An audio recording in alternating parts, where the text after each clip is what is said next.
FanDuel slate that just locked. Yeah, well, that would the very early slate, but we'll do the early, the afternoon, the late, the main. We got it all here. What is going on, Stokastic? It's your old pal EMAC here, joined by Matt Bellman as we get ready to embark on a Saturday of fun. We've got MMA today. We have Game 7 of the first round of the playoffs, the first Game 7 here. That's exciting. The next Game 7 will be tomorrow, and we have a new series starting tomorrow here. Matt, you've been a multi-sport threat here, multi-format, showdowns, MLB, regular NBA. Is there anything you can't conquer? There's plenty I can't conquer, but it has been a nice run in the GPP streets for DFS currently. Yeah, I've been taking advantage of the tools for NBA Showdown. I've had a bunch of success just, making a couple tweaks in projections and ROI stuff where I see fit and just letting the Sims do its thing. MLB, still just using the tools, hand building, and then using the single lineup simulator. So big shout out to the tools. It's been a nice run. Hopefully we can continue it this weekend. I know we're on a show today and a show tomorrow. So don't bring any bad juju to me, EMAC. I believe I was on the show with you that started this heat. Yeah, you were 3 weeks ago. So you know what? You totally were. I take that all back. It was obviously just a joke, but I take it back nonetheless. Yes, careful with the karma gods. As noted baseball philosopher Crash Davis once said, respect the streak. They don't happen very often. Amen to that. All right. Oh yes, the Derby is today. The Kentucky Derby. It's You're usually a big Derby guy. Because it was kind of always on my birthday weekend. A lot of the time, April 30th was my birthday, so it hits that weekend a fair amount. So we would, when we were younger and partying, we would do things around that and mint juleps and things of that nature. But no, I don't watch it too often anymore. I usually try to remember when it's on. So I record it so I can at least go watch the actual race. But now with the advent of YouTube and highlight clips and all of that, if it's a good one, it's on almost immediately. So it just kind of does it for you. But Ben Rasa actually started cutting his teeth in the sports wagering world at horse tracks. His parents, degenerate gamblers, not very lovely people, but they took him as a child to the horse tracks in various spots in the tri-state area up there in New York. One of my best buddies here is big into betting on the horses, and his uncle actually owned a horse, so he was really in it, and just never something I could really get too deep in. It just isn't that interesting to me. So I've been twice to actual horse racing, and oh my God, it is so exciting and so cool for those 3 minutes or whatever it ends up being. And then it's 45 minutes between races. It's painful. I remember we went, one of them was at a bachelor party. It was in Seattle. It was a brutally hot day. I think we made it 4 races because everybody was just exhausted sitting in the sun, didn't even want to drink beer. And, we had fun things to do afterwards, if you know what I mean, once it got dark. So, okay. So, sorry, my wife was just coming to get the puppy here. So, all right. Well, let's jump in. Let's get it. We got a whole bunch of people in here. Hit that like button. We truly appreciate it. Yes, Branjoy, I figured someone would be off and running with that. We're going to talk pitching for the first slate. We're going to start with the 2 o'clock games. The very early slate for FanDuel just locked. Your first question, everybody's going to be about the weather in St. Louis. I've taken the game out of my player pool. I don't know that it's going to go today. And I don't want to deal with it, but it looks like there's rain all day today.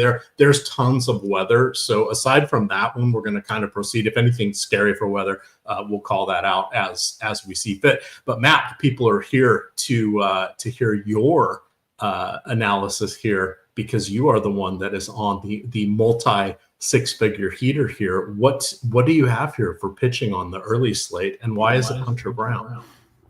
Yeah, I mean, no sense in burying the lead here. It's Hunter Brown. I mean, he's the guy that I'm playing 4 lineups today on the early slate. I'll just play him in all of them. I mean, I'm a big Hunter Brown fan in general.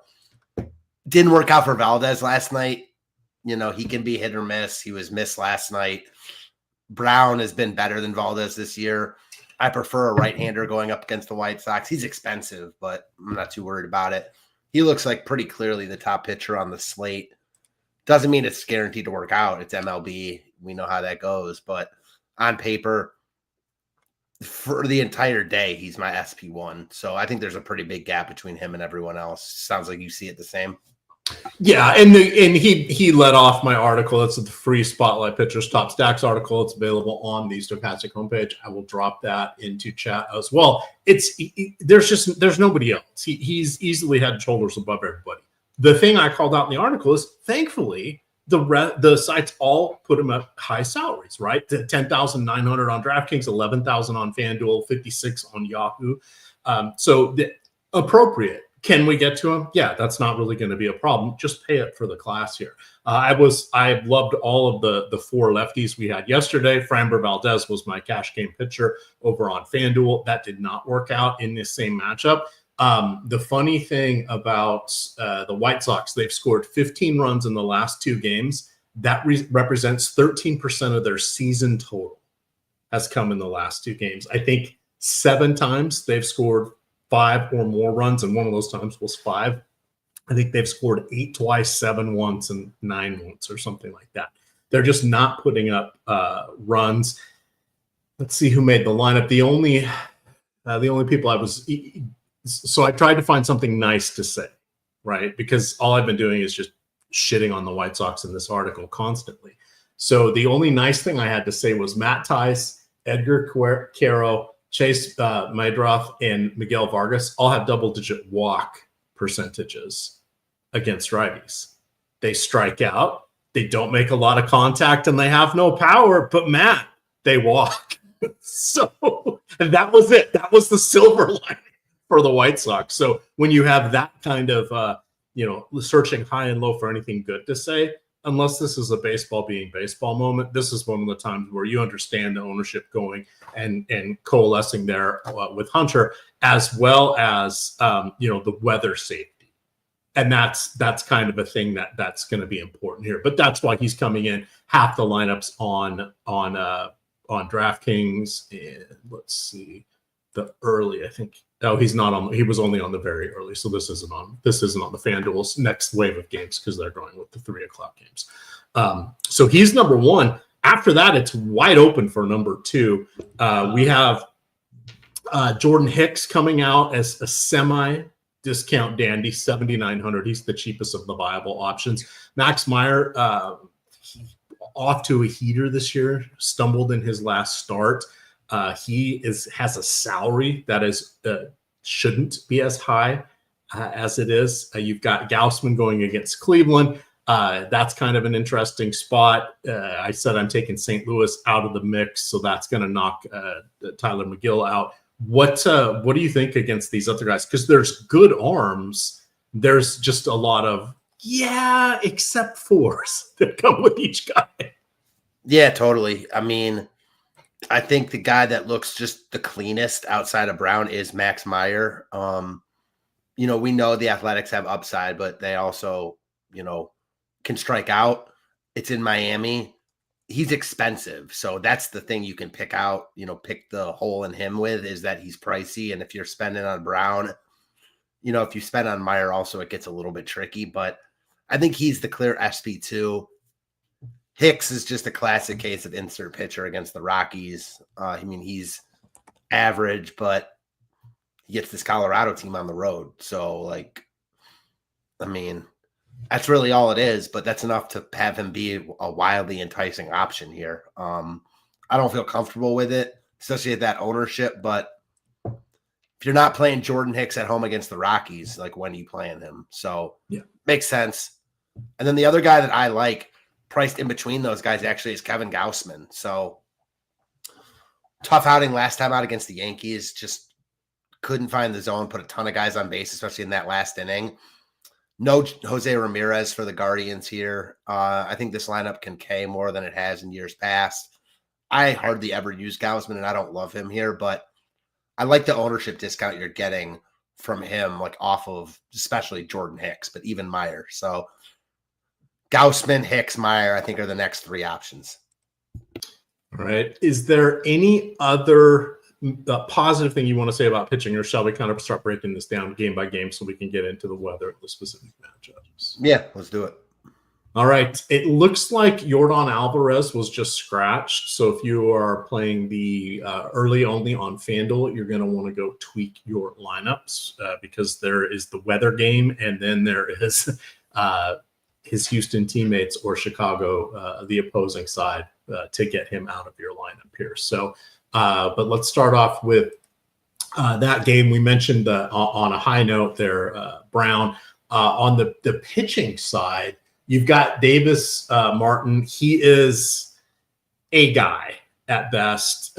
We've seen the White Sox already throw out openers in front of a few different starters here just to try to help their starters escape the top three of the order. Doesn't look like they're doing that today, but Davis Martin is just an arm. He's a creative player. He's the nameless, faceless guy that gives up the home run montage in baseball movies. That's who he is. So now that we've lost Yordan Alvarez, this lineup is not quite as fierce, but the top four is still adequate. Jose Altuve, Isaac Paredes, and Christian Walker, the trio to target. Jeremy Pena gets boosted up to the top of the order. Had a good season a couple years ago. Looked like he would be the heir apparent to Jose Altuve. Not really as good of a hitter as Altuve has been, but he's still batting at the top of the order. Anything else you want to mention from this game?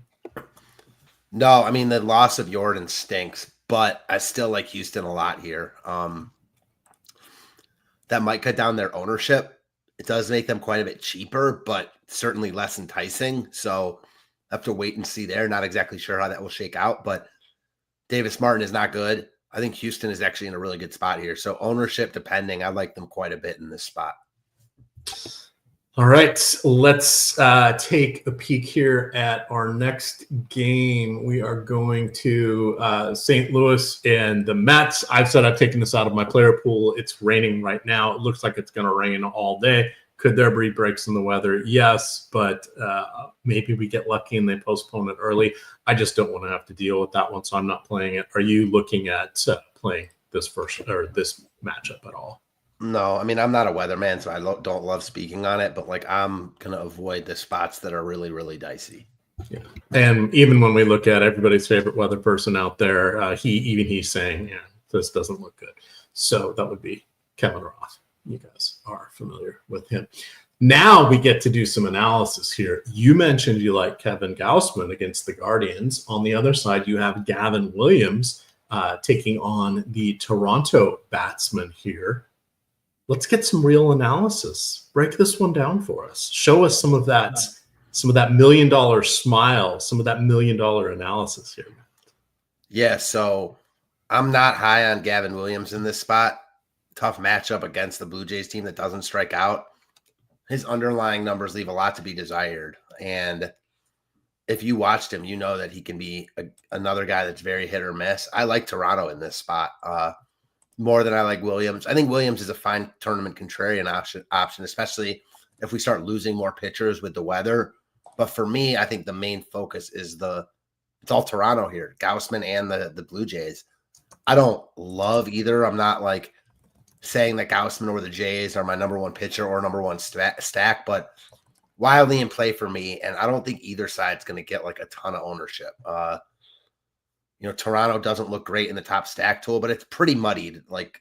Aside from the top two teams, everyone else is pretty jumbled, and Toronto's right in the middle there, not getting a ton of ownership. They're kind of pricey. So I like the Jays here. And as I mentioned, I like Gausman just in a bounce back spot against the Guardians lineup that can K more than they have in years past and missing their best hitter. So that's all it is for Gausman for me. Yeah, the just quickly going for Toronto, Dalton Varsho is back in action. Had a fun, lucky catch in I can't remember if it was outfield or foul territory there. He's on a nice little heater since he's been playing just 8 at bats against righties. so far. The rest of the team kind of struggling a little bit here. We never want to discount the talent on Vladimir Guerrero Jr. Anthony Santander is a wizard with the bat from both sides of the plate. Bo Bichette, the slump continues. Two-time All-Star here, and he is just continuing to slump. It's into its second season. Hopefully he rights the ship at some point. But these are the kind of guys that are solid when they have the advantage, and I definitely believe they have the advantage against Williams. If we look at the Cleveland bats, what happened with Jose Ramirez? Is he going to end up on the injured list, or is he just out for a couple days? He sprained his ankle. I saw it. It looked not great, but I think, he ended up walking off on his own power. So we'll see. I'm not sure on that, but wouldn't be really surprised in either direction there. All right. Now we have a whole host of 4 o'clock games. So DraftKings has a slate starting at 2, a slate starting at 4, and then in the 6 o'clock hour, FanDuel is going at 3 o'clock, and then the 6 o'clock hour. Let's look at Colorado and San Francisco. So we've got Bradley Blaylock taking the mound for the Rockies. On the other side, you have Jordan Hicks. You mentioned Hicks a little bit there as someone to target against the Rockies. Situation, positive. Weather, not an issue. Salary, reasonable. So that's how we're ending up with him. Blaylock on the other side is a bit of a mess. So he was drafted in the 37th round out of high school. The thought was they weren't going to have much of a signing bonus for him, so they figured he would just end up going to college. They ended up having $250,000 to give to him, so it's like, oh, okay, yes, he was a 37th round pick, but they threw a bunch of money at him for a signing bonus, or what used to be a bunch of money. That was way, way, way back, like 2018. He's meandered his way up through the minor league system here. His big thing is he has a fastball, and it's really good. Sits in upper 90s, mid to upper 90s. He has nothing else, though. He hasn't been able to develop a secondary pitch. He can't get by on deception because everybody knows the fastball is coming. He profiles as a decent reliever that's going to be here for a half decade. Unfortunately, he is in the lineup as a starter. And, oh, by the way, he's a starter. This is after it took Ryan Feltner to be injured and Chase Dollinger to get hurt before they even bothered to bring him up from the minors. Oh, and Herman Marquez looks like a zombie out there at this point. And it's so, yes, we have a talented guy, one pitch guy. Took him forever to get up here. Let's attack him with the Giants. So key guys you're going to want to look to: Adames, Chapman, Yastrzemski. They can sit on the fastball. It's just going to be a matter of, do they get the pitch they want?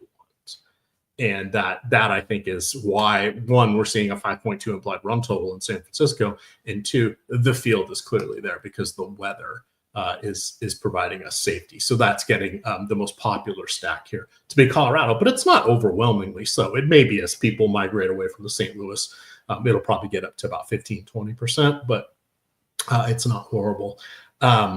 Anything else you want to add on the Giants?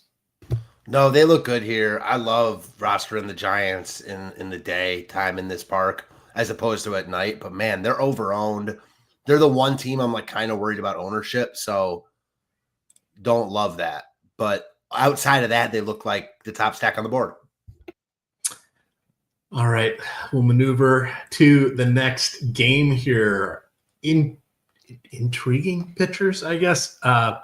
Pitchers that I will not be Xing out. We'll put them in that category.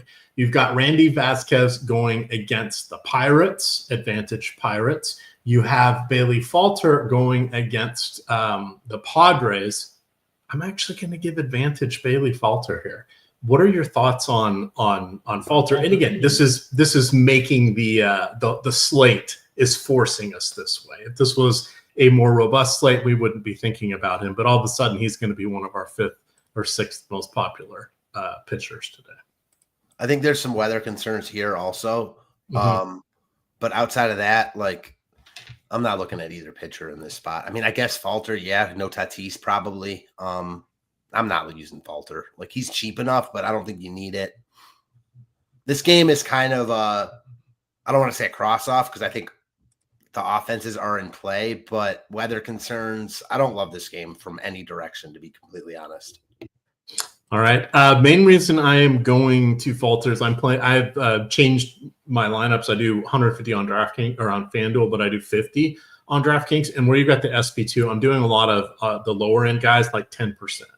And the reason I'm doing that is because I'm not building out 150, I want more dispersed lineups. So what I do is I go into the contest generator in the sim tool, and I start capping the more popular pitchers until I force that spread across the other pitchers. You can also do that via the ROI, but I don't always like when you do that a lot of times via the ROI, you overinflate. Let me rephrase this.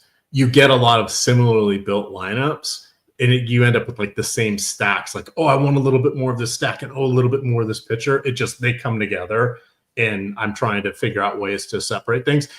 I don't think, in my opinion, I don't like how the uniques, because you can set, uniques meaning creating different from the other lineups. I don't like how that works as much in our process for what I'm attempting to do. It works exactly as advertised, but to me, it then breaks up too much of my concentration of what I'm looking to do, which now you know why a lot of our guys get next level and are do sorting and grading of their own lineups, etc., and a variety of things.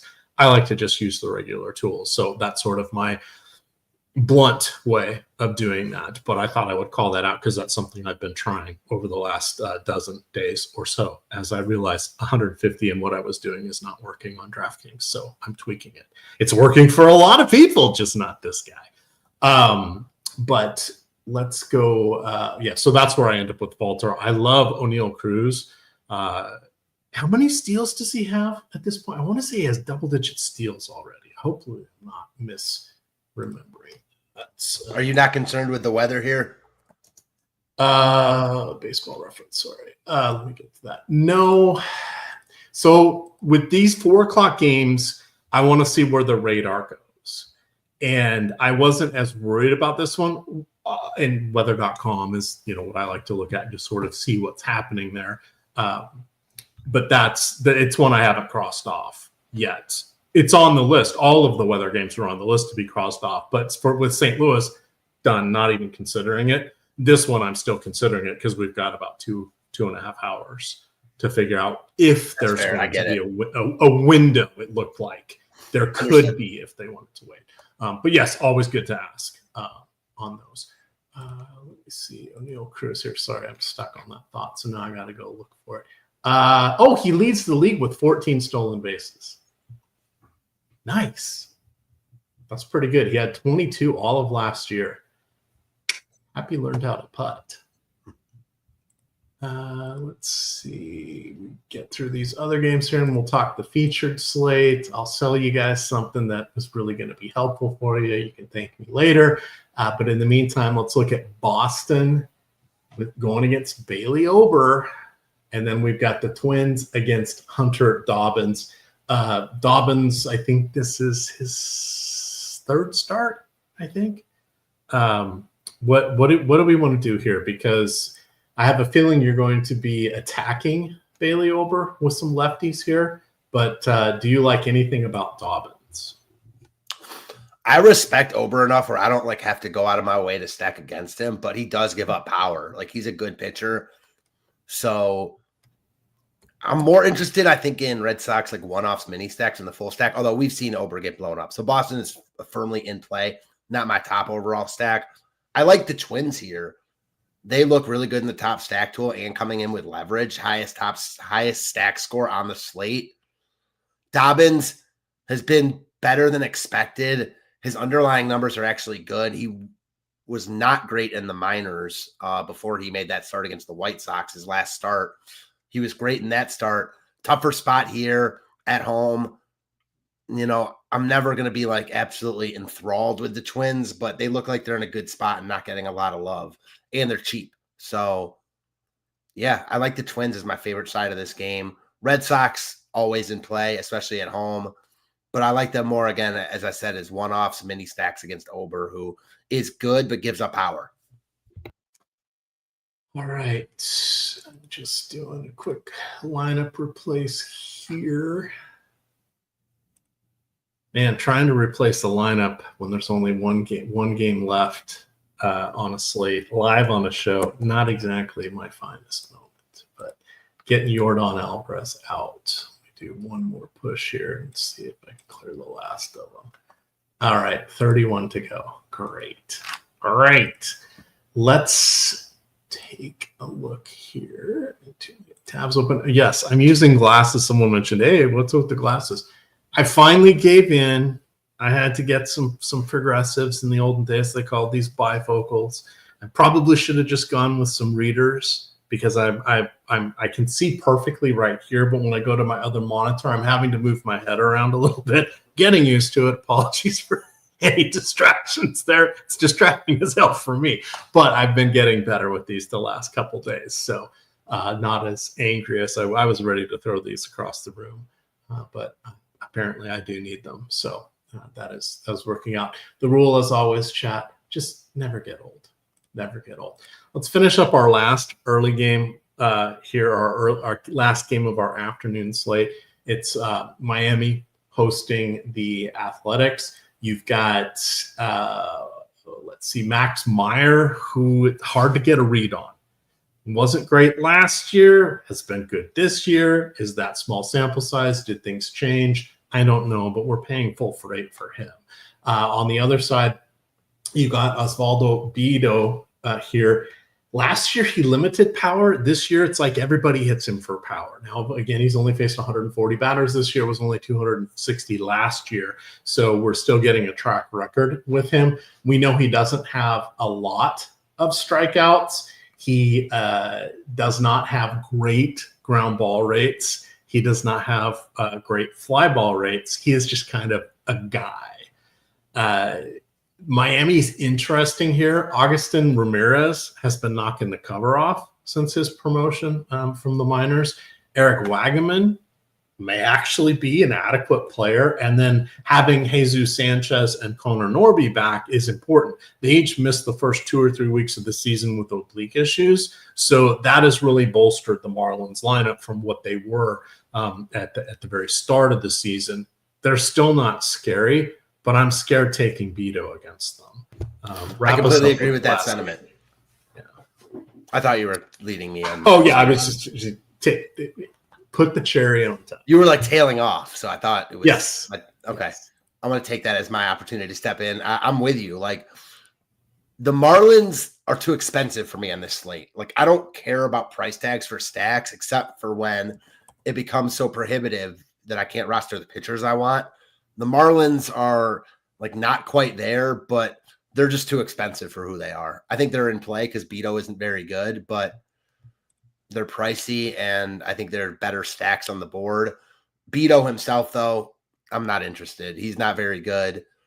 Even in this park against the Marlins, I'd rather just get elsewhere. Again, because he's in this park against the Marlins, he's not a horrendous play, but I actually do prefer the Marlins bats.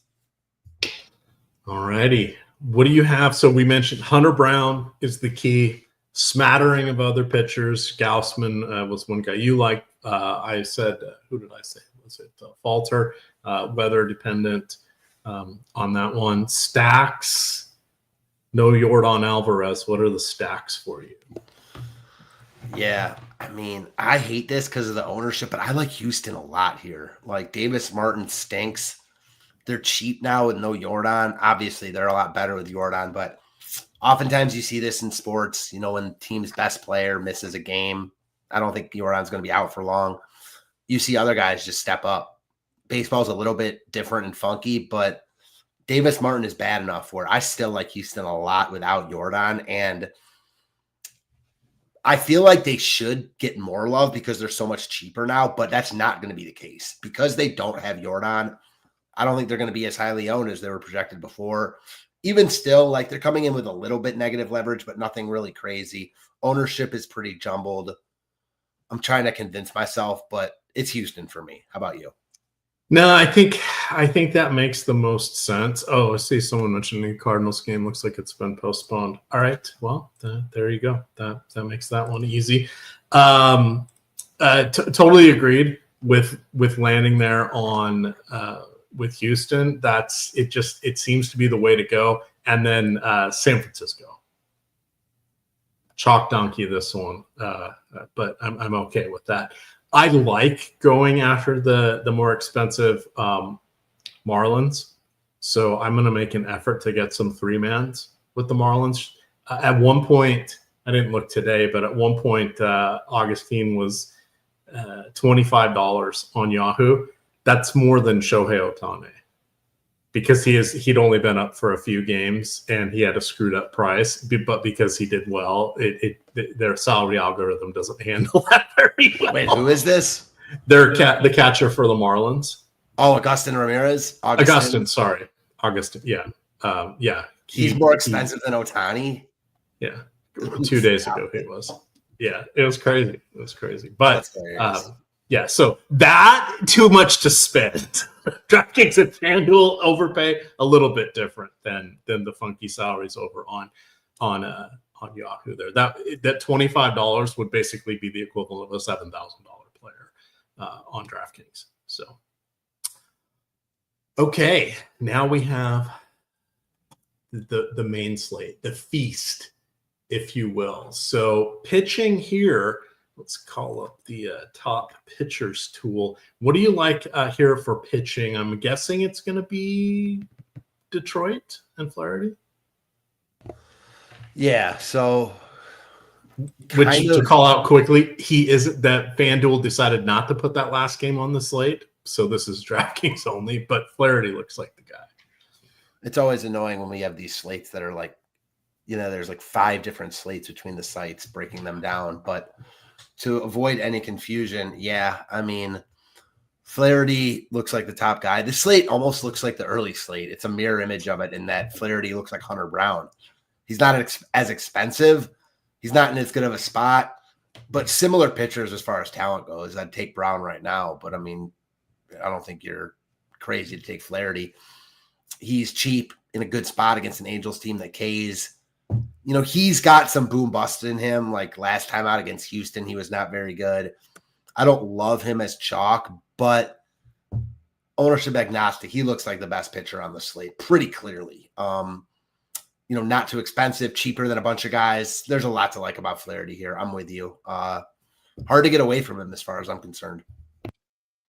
Indeed.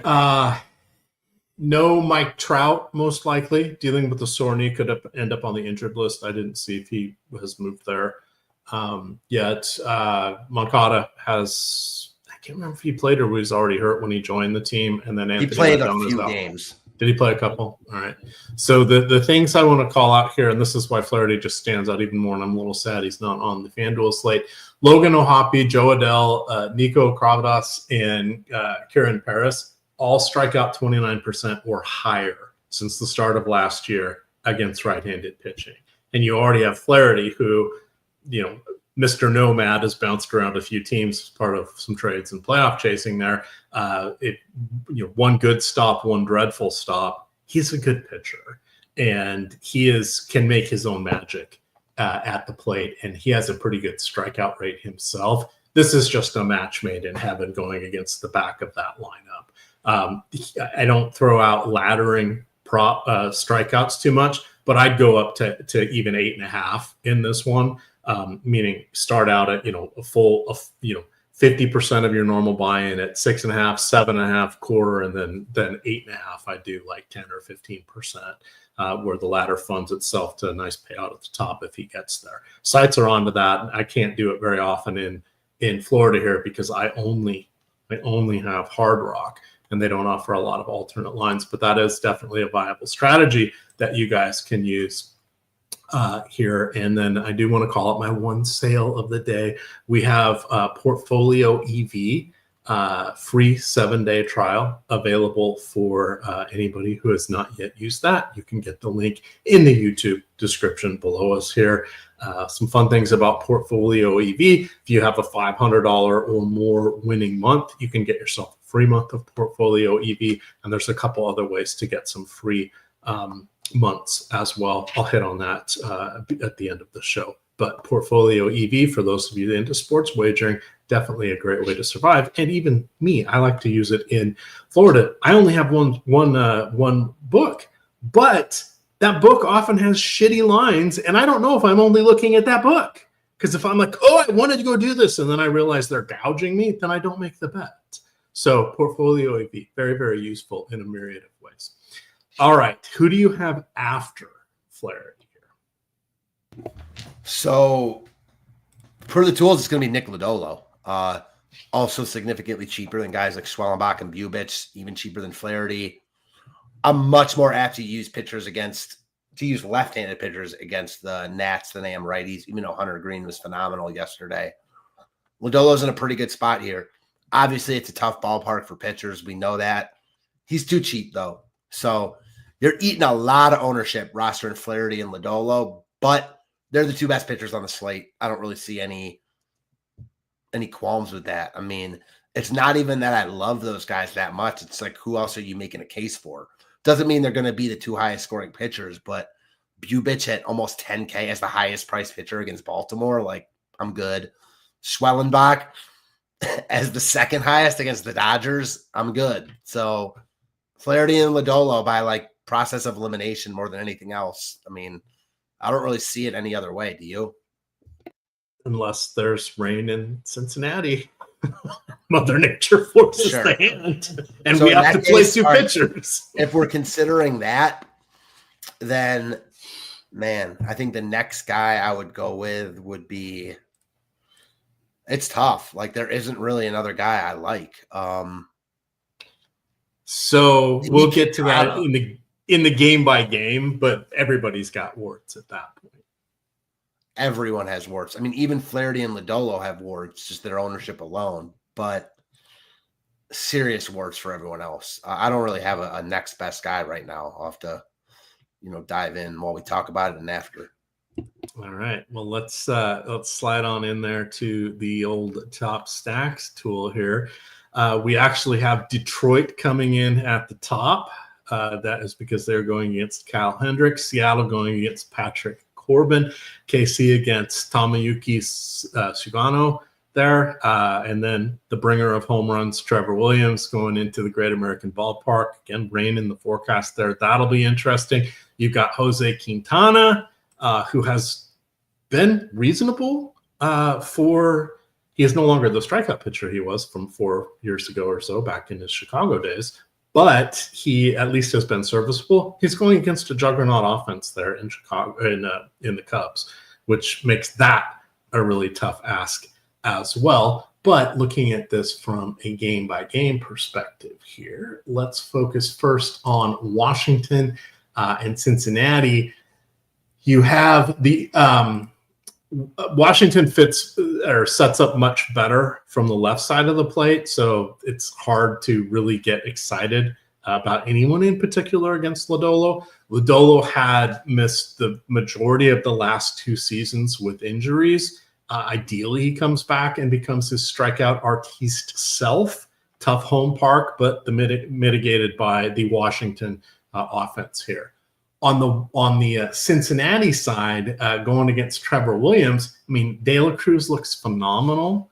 TJ Friedl looks great. Tyler Stevenson, always happy to swing from his heels. So is Spencer Steer. This is an intriguing stack here. What would you like to call out? Who is number 2 after De La Cruz? Man, that's tough. Like, depends on their lineup today. Probably Friedl leading off. Matt McClain always upside, but he's not having a great year. So it's Ellie De La Cruz is the clear number 1, obviously, but it's not even about that for me. Like, if I'm stacking the Reds here, it's about stacking against Trevor Williams. So I'll use whoever's in their lineup. I mean, I got no issues with anyone. Great ballpark. Williams doesn't miss bats. Really good spot for Cincinnati here. I don't think as good of a spot as like some other teams, but we'll get to them. All right. Jay Blake, the King says, I like to listen and while I'm doing work, I wasn't paying attention. No, you were paying attention. This is one of the messiest Saturdays we've seen. The slates are they're all over the place. So we just like, all right, let's kind of work our way through it. FanDuel started at 1-3-6. and they're skipping the last game. DraftKings has 2, 4, and 6:30. Yahoo went 1, 4, and 7. Nobody is consistent today. Literally nobody is joining and having the exact same slate for any of the sub slates, unless you found some all-day contests. That's it. So it's a disaster today. Plus weather, which is just, that's why we love baseball. That's why we love baseball. All right. Next game. So I'm going to give a little vote here. If we lose weather, or if we lose Lodolo to weather, then the Mariners are going to be our next option, both for Luis Castillo as well as for the Mariners bats. So the Mariners are going against Patrick Corbin. Corbin is on a 1 year, I think it's even a 1 year, $1 million deal, or whatever like the veteran minimum is, or that equivalent for baseball players, because he was coming off that gigantic contract that finally ended for the Nationals. Shout out to him because he helped the Nationals win the 2019 World Series, and championship banners fly forever. But he's not a great pitcher. He survived his last few games, but if we look back to the start of 2022, he has allowed it changes every now and then, but the 4th most home runs in 100 fewer pitches than any of the people or 100 fewer innings than anybody else in the top 5. So attack Patrick Corbin there. For Castillo, it's nice that he doesn't have to go against Corey Seager, who is out with an injury, but the rest of the Texas lineup is still adequate. Remember, 2 years ago, it was just everybody was an all-star for Texas. Last year, everybody was in a slump, it felt like. This year, hit or miss, but most everybody aside from Seager is healthy, and although now it's Semion's turn to be just in a dreadful slump. But I think we looked at the Seattle side here. Your thoughts, good sir? I'm going to flip it and reverse it. I like the Texas side a lot. I know. I'm a little missy misdemeanor Elliott there. You got it. You got it. I was hoping you would get that shout out, and you got it. So certainly Seattle looks like the better stack on paper. Like, Corbin is not good. I know I have some Seattle here, but as far as ownership and, getting over the field, Texas, I think, is in a sneaky good spot. They're going to be one of the lowest owned teams on the slate. Castillo is very good, but I have not loved what I've seen from him this year. The underlyings back that up. They aren't as good as his actual numbers, which aren't great to begin with. Texas also has struggled so far this year. So I get both sides of it. I think, on paper, Castillo, especially if we lose guys because of weather, is going to start to look better, but the ownership will only get higher, making me like the Texas stack even more. So this is a GPP stack for me that I like. Obviously, it's not going to work out that many times, that often. But when it does, your path to the top of GPPs is pretty clear. Yeah, and since you have been making that a regular occurrence the last few weeks, words to live by. Words to live by. Amen. All right, let's keep going. Chicago, Milwaukee. Be interesting to see what happens here with their batting order. Who did Yelich? Okay, he's back in. He wasn't in there the other day, and I didn't know if he was a late scratch. I lost track of everything in the news. It was Terang who was the late scratch that one. Was it Terang? Okay. Yeah. So Terang probably, looks like he'll be at the top of the order. Yelich batting third. Frelick, I'm sad that Mitchell is out, because how does Sal Frelick just keep getting cherry lineup spots when Mitchell seems to be the much better hitter? Is Mitchell hurt? He's always hurt. He's hurt. He's on the injured list right now. But Frelick he's batting fourth or fifth, and even when he came up as a rookie, he had that just could do no wrong for about 3 weeks. But it's guys, that's not who he is. He's certainly not that guy, and you keep putting him in the cleanup spot through multiple managers now. Does he have nudes of somebody? I don't know what's going on here. In any event, the first 4 are the 4 I like, and I like Rhys Hoskins in righty-righty matchups. Jamison Taillon does have occasional lapses against fellow righties that can turn into gappers, or if we're lucky, a home run. So Rhys Hoskins is my sneaky home run call of the day. What do you like here from the Brew Crew?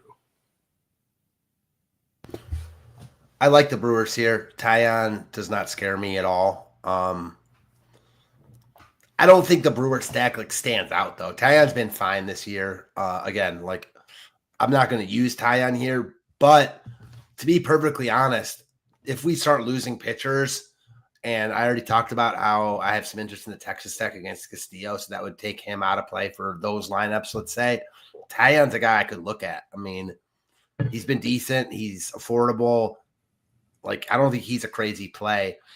Based on how this slate is breaking down, I actually think I like Tyon more than the Brewers stack, which is gross, but just how the cookie crumbles. All right. That's the Valle con Dios path there. Good, sir. Quintana. I mean, perseverance, keeps reinventing himself. He's in the crafty lefty phase of his career, but this is a tough ask going against Suzuki. Tucker, one of the best lefty hitters in the game. Switch hitting Ian Happ does phenomenal work from the right side of the plate. Carson Kelly, it's Carson Kelly, or if it's Amaya at the bottom of the lineup, whichever Cubs catcher is in seems to be getting home runs or extra base hits these days. It just feels like the Cubs are hitting on all cylinders. They're leading the league in runs scored. What do you want to do with the Cubbies here? They were phenomenal yesterday. Yeah, I shouted out Quintana when you mentioned, the potential rain. That's not a guy I'm going to play here. I'm not spending $8,500 for Quintana. It's a pretty ugly pitching slate, though. So yeah. I will say, like, everyone is in play just because of that. Yeah, the Cubs. I mean, what's not to like about the Cubs pretty much every day? They seem to do it in good matchups, bad matchups, good weather, bad weather. Yeah, so I don't think they like stand out on this slate as far as like the best stack on the board. I respect Quintana enough, and they're really expensive, but they're just in a place right now where they're going to be in play on every single slate they're on. This one is no exception. I mean, they're not getting a ton of ownership. It's a smaller slate. So, yeah, I mean, I think they look good here. I don't think they look spectacular, but they look good. And if ownership stays where it's at, I could see prioritizing them because even though they're expensive, it's not really hard to fit with, we don't have expensive pitchers we like. So, yeah, we'll have to – the rain is going to be a crucial part of this slate just to see who is and is not in play. Yeah, that is the case. All right, I'm running. I'm gonna while we're breaking down the rest of the site or the games here, I'm gonna run my stuff through our simulator here. So team control here, we should have pulled out the St. Louis game. It looks like it's been removed, so you guys can see it's not there. If you wanted to say, I'm not so sure about Pittsburgh playing, you can take that out of the simulations. It's an easy way rather than going in and zeroing players out, etc., to go do that. But if you say you didn't want the pitchers, but you wanted the hitters, there are other tips and tricks to use doing that. Contest size, you want this to replicate is pretty close to the largest contest you're playing. I've changed what I'm doing here. So I'm playing in some of the leagues, and I'm only doing like 50 lineups in the mini max. So instead of building out 5,000, I'm taking a more sedate approach here and going with 2,000. Technically, I should probably be using 5, but I'm not, as I'm trying a few things different, just playing around. And then here you can change your stack types. This is what's replicating the field of the lineups you're creating, not just your lineups. You can filter and just like if you only wanted 5-0 or 5-3, you can go filter to that. But let's generate some lineups here as we get continuing on. Atlanta and the Dodgers. So I'm going to let you talk about Schwellenbach, but I wanted to talk a little bit about Saki, Roki Saki, who is going today. So he had some serious walk issues. He had like 9 in his first 2 starts. Even if we set those starts aside, he has 3.92 walks per 9 in April. He only has 6.5 strikeouts. Now, not to be confused with his fellow countryman who is pitching for Baltimore, Sasaki is young. He's like 22 or 23. So he has the talent. They put a lot of money into him, etc. But he's going to have a learning curve here because of him being on the younger side here. It's like he's been at AAA. That's about what the NPB is, the Nippon Baseball Professional Baseball League. So he is someone that I think could struggle today against Atlanta. You have Alex Verdugo is hitting out of his mind right now. Since he's been playing at the top of the Atlanta order, they're 8-2 in his 10 games. Talk about a good luck charm, Matt. Isn't that just wild? What was the good luck charm? Sorry, I missed that part. Alex Verdugo, 8-2 with yeah, Atlanta. He's been a nice ad for him. So I'm actually more worried about Sasaki than you are, and I sounded like you were kind of worried. But one thing, they did not put big money into him. I thought they did. No. So he came over as an international amateur free agent, and he came over early, like 2 years early, I believe, at least a year early. Too early for the big contract. He's only making. He signed it. He got a $6.5 million.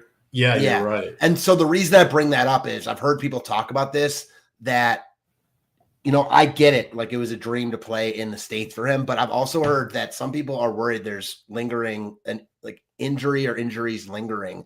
And that's the reason he decided to come over earlier. I don't know if that's true or not. I don't think anyone does except for, him and the team, possibly, maybe just him, but he has not looked great to start his MLB career. His underlying numbers are worse than his actual numbers. Like, it's too early of a sample size to say that's who he is, but I'm concerned about Sasaki here. I think that's to say the least. And I'm with you. I think the Braves are wildly in play. I think the Dodgers are also wildly in play because even though Schwellenbach is more of a sure thing than Sasaki and actually good, Schwellenbach is a good pitcher. He's not a pitcher that I'm afraid to use a team like the Dodgers against when they're not going to be overly popular. They're expensive. Obviously, you talk about guys like Ohtani, Betts, but it's the best lineup in baseball. They're going to be relatively under-owned compared to other stacks on the board. And most of the time, Schwellenbach is going to pitch well here because he's a good pitcher. But when he doesn't, the Dodgers have all the upside to win every slate they're ever on. So that's my interest there. I think both sides of this game offensively are wildly in play. All right. So I'm just looking at his Wikipedia page here. So he got a $6.5 million signing bonus, but because he was under 25, he had to go via the minor league contract route. So he really has, right. Once you put it all together, he's like a first round draft pick, essentially. That's why it was like mid-table teams like the Guardians were like fans of Cleveland really wanted the Guardians to go after him because it wasn't a money thing, Right. Baseball America and MLB.com both named him the number one prospect entering the season, etc. So playing style, he's a 6'2", right-handed, three-quarter arm slot delivery, throws a fastball topping out just over 100. His fastball averaged in 2022, this is in Japan, 98.4. Forkball, curveball, slider. His forkball's his best. He's like a really interesting case. Like, I don't know what to make of him. He looks shell-shocked also at times. Exactly. And that's, I was trying to spin this as he's inexperienced, and this is not the place to learn. Totally. I know you were not spinning it like you liked him. I just think I like him even less than you. I'm not dismissing him, but he's going to learn. And he even put in the article, the main reason he's getting, being talked about so much, think about all the pitchers that are hurt right now for the Dodgers. They have to roll him out there, right? Think about that said, pitchers. Like, he had a phenomenal career overseas. And like, there's a reason that he's regarded as like the top prospect and, coming into the season, potentially already one of the top pitchers in baseball. So I don't necessarily think this is who he is either, but this is who he is right now. And I'm scared. And most important for the Dodgers is who is he going to be in September and October? So right. Today we're taking Atlanta. Mm-hmm. Oh, good times. All right. Baseball. Okay. I think we have two more games here. Last game on the FanDuel slate, Baltimore versus Kansas City. You've got Chris Bubich on the mound here. I have reasonable interest in Bubich, mostly because the back of the lineup here for Baltimore is one, not very good. It's looking like the projected lineup has Kobe Mayo, Dylan Carlson in there, which also means Jorge Mateo, who is the master of stealing a base and doing fun things when he gets to be in the lineup, but he cannot carry a lineup by any stretch. And this whole lineup is kind of slumping at the same time. I mentioned it the other day. I said the batters of Birdland will be taking flight soon. I like Bubic in this one. What do you've got on this game? I'm not on Bubic here. Now, if we lose pitchers, I guess, but he's too expensive. I mean, yeah, it's not considering how they've been this year, it's not a bad spot, but I'm still a believer in this Baltimore offense. No Tyler O'Neill helps. I mean, I don't know about Bubic here. Like, don't feel good about it, but he might be in play just because of the process of elimination. I don't love Baltimore against him either. I would use them over Kansas City, though, just because of the ownership that Kansas City's getting. We see this routinely with them because they're so cheap. They're the most popular stack on the board.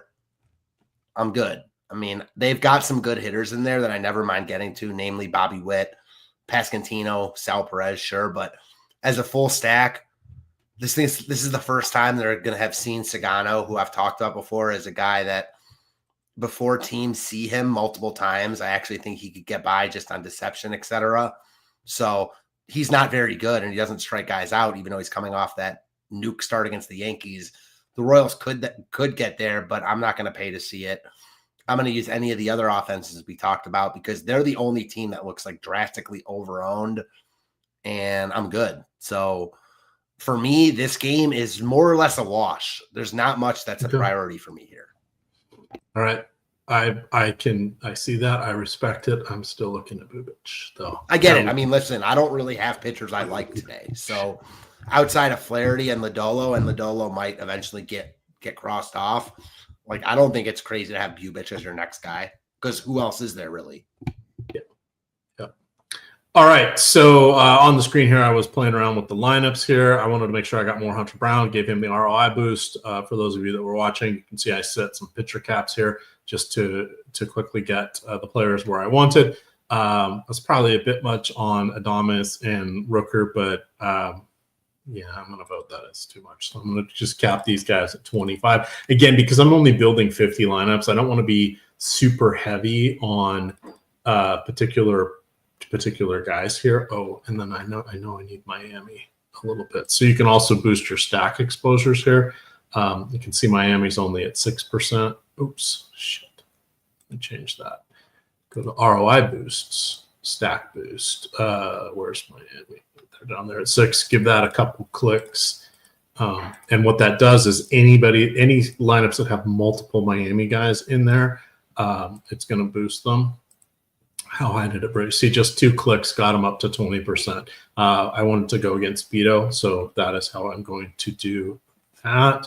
The rest of this looks pretty decent, so I'm going to export that and upload my lineups while we talk about the last game of the night. This is only on DraftKings. It is too many tabs open. Flaherty and I'm going from memory. Is it Soriano pitching? No, he pitched last night. It's Kyle Hendricks. Oh, Kyle Hendricks. Kyle Hendricks, who is 25 on Yahoo. That is replacement level player here. We hit on Flaherty at the beginning. Great matchup here. Heavy strikeouts from the Angels. What do you like about the Detroit Bats? Because this is a spot I think we should attack as well. Yeah, I mean, Detroit looks like a really good stack here. Top in the top stack tool, the top overall team, and like 3rd or 4th in ownership. So it's a great combo. They're cheap. Hendricks isn't very good. They've gone off late in back-to-back games. They're a better lineup than they've been in years past. Guys that have underwhelmed frequently, like Spencer Torkelson and Javier Baez, actually having really good seasons. So with the addition of a Gleyber Torres, Riley Green, this lineup has upside. Like, I'll say that I don't think Hendricks is like the craziest play in the world on this slate because it's still Detroit and they're not the scariest lineup, but they have more upside than they've had in years past. And on paper, they look like the top stack on the slate. Top stack score, overall top stack. not the highest in ownership and inexpensive. What's not to like? So are you saying you want to pick a home run from the Motor City Kitties today? Yeah, I am. I think I'm going to go with the guy I just talked about. Give me Spencer Torkelson. Torkelson? I kind of like Green in this one. Okay, he hit 2 in the 9th last night. Did he really? First player to ever do that. Do you know that? No, First player to ever hit 2 home runs in the 9th inning. I couldn't believe that. Was that after the basketball game? Yes, it was. Okay, I was in bed. That's why I missed all that. It was like late in that game when the basketball game ended, but all the runs happened after, I believe. Huh, that is wild. They scored 8 in the 9th. Yeah, I was definitely, but which would also be why I was when I went to bed, I was winning the quarter on FanDuel, and I was like, oh my god, I won the NBA version twice last week. How great would it be for the tools if I won it tonight? I finished 4th, and when I woke up this morning, because I was winning like $1,400 or whatever on FanDuel, when I woke up, I'm like, why is my account only $200 more than what it was? There's the answer. I didn't have Detroit. Yep. Oh, good times. Well, I saw someone, a Stokastic sub was like posted on Twitter. I don't think tagged any individuals, just tags like Stokastic MLB, that they went to sleep not cashing and they won the flagship with Riley Green. I mean, that's baseball for you. Like, yeah, I mean, I think Riley Green had 32 points in the 9th inning, I think. Oh my god. That is just nuts. Right. That is nuts. Doesn't happen often, obviously. I mean, that's never happened. No one's ever hit 2 home runs in the 9th inning, but that's why baseball, I mean, a no-time sport, there's always possibilities for wonkiness. Indeed. All right. So no NBA live before lock tonight. Game 7, just one game. We got a lot of other stuff going on. So Greg did prepare a video. It is available on the site now. I've also got the free article. I wrote my articles this morning, and I was on puppy duty last night. We have a new puppy, so one of us stays in the guest room while the other tries to sleep, as the dog likes to get up every 2 hours. So I was the one going outside regularly last night and not paying attention. Clearly, I should have just stayed up and watched the games and taken her out. But I went to bed after the basketball game.